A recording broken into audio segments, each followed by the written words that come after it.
Okay, Maestro Jaime ulit. Bakit ako mandirigma? So, ngayon, tuturuan ko kayo ng sinawali. Ito yung part 2 sa video ko last week. So, sa sinawali, extend ko, meron nga tawag na higher and lower technique.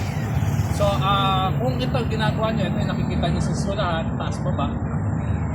So, meron kang lower technique. So, nandito sa baba. So, instead of hitting high, pwede ka sa ilalim. Sa chamber mo dito, dalawa, tatlo. So, puro baba ang kita ang tama. Isa, dalawa, tatlo. Isa, dalawa, tatlo. So, ganyan itsura niyan pagpakita. Okay? Pangalawa, ang iano natin is, ito naman higher. Meron ka dito. Pang mataas lang.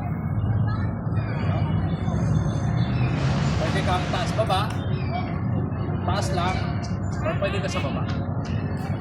Basic lang yan, pero so meron pa tawag na sinuwali payo, sa baba naman ito. Pag follow mo, ikot dito, follow ka baba, follow ka sa taas. Isa lang, dalawa. Yan ang technique natin. Okay? Up. Dito. Okay? So, meron ka tinatawag pang, yan ang sinuwali payo. Ito naman ay bala-bala. Dito naman yung isa. Pwede ka dito ang pasok mo.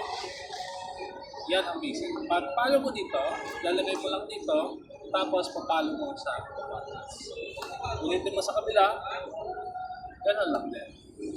Palo, ulitin mo lang, kabila, sa okay? Yung sinuwali pa yun, pwede rin sa baba, ikot mo dito, palo ka sa baba.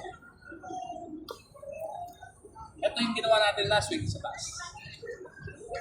Yan. Onyos. Okay, yun yung mga technique na ginagamit natin.